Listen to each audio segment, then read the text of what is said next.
Peoples party کی اعلیٰ قیادت کے علاوہ پارٹی کے سینئر رہنماؤں پر بھی نیب کا شکنجہ سخت رہا اور رواں برس رہنماؤں کی مختلف مقدمات میں گرفتاریوں کے باعث پارٹی کو مشکلات کا سامنا رہا۔ تاہم پیپلز پارٹی کے سینئر رہنما آغا سراج درانی کے بعد شریک چیئرمین آصف علی زرداری، ان کی ہمشیرہ فریال ٹالپر اور سابق اپوزیشن لیڈر قومی اسمبلی خورشید شاہ کی ضمانت منظور ہونے سے پیپلز پارٹی کے لیے سال کا اختتام خوشخبریوں کے ساتھ ہوا۔ یاد رہے کہ پاکستان پیپلز پارٹی کے شریک چیئرمین اور سابق صدر پاکستان آصف علی زرداری اور ان کی ہمشیرہ فریال ٹالپر پر جعلی اکاؤنٹس کیس میں 35 ارب روپے کی منتقلی سے متعلق مقدمہ دائر کیا گیا۔ اس مقدمے میں فرضی لین دین اور جعلی اکاؤنٹس کے حوالے سے آصف زرداری اور فریال ٹالپر سمیت ان کے کاروباری شراکت داروں سے بھی تحقیقات کی گئی۔ نیب نے آصف علی زرداری کو میگا منی لانڈرنگ اور پارک لین ریفرنسز میں رواں سال 10 جون کو اسلام آباد میں ان کی رہائش گاہ زرداری ہاؤس سے گرفتار کیا تھا، جس کے 6 ماہ بعد 12 دسمبر کو طبی بنیادوں پر ان کی ضمانت منظور کر کے انہیں رہا کر دیا گیا۔ آصف علی زرداری کی بہن اور رکن سندھ اسمبلی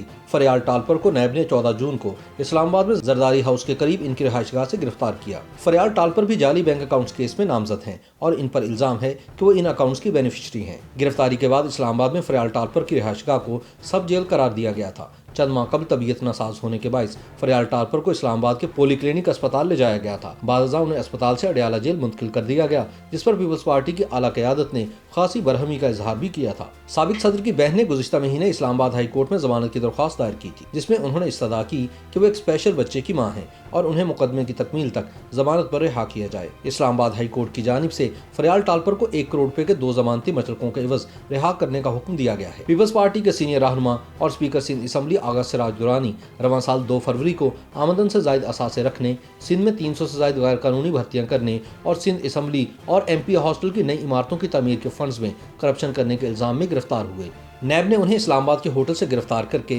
نیب راولپنڈی منتقل کیا تھا۔ عدالت نے 13 دسمبر کو آغا سراج درانی کو 10 لاکھ روپے کے مچلقوں کے عوض ضمانت پر رہا کر دیا۔ دوسری جانب پیپلز پارٹی کے سینئر رہنما خورشید شاہ کو آمدن سے زائد اثاثوں کے کیس میں احتساب عدالت سکھر میں پیش کیا گیا اور نیب حکام کی جانب سے ان کی مزید 15 روز کے جوڈیشل ریمانڈ کی استدعا کی گئی، لیکن احتساب عدالت کے جج نے خورشید شاہ کی درخواست ضمانت منظور کرتے ہوئے انہیں 50 لاکھ روپے کے مچلقے جمع کرانے کا حکم دیا۔ نیب سکھر اور راولپنڈی کی ٹیم نے اسلام آباد میں مشترکہ کارروائی کرتے ہوئے آمدن سے زائد اثاثے بنانے کے الزام میں پیپلز پارٹی کے سینئر رہنما اور قومی اسمبلی میں سابق اپوزیشن لیڈر سید خورشید شاہ کو 18 ستمبر سن 2019 کو بنی گالہ اسلام آباد میں ان کی رہائش گاہ سے گرفتار کیا تھا۔ خورشید شاہ پر زمینوں کے معاملات میں کرپشن، فرنٹ مین اور بے نامی اداروں کے ناموں پر اثاثہ جات بنانے کا الزام ہے۔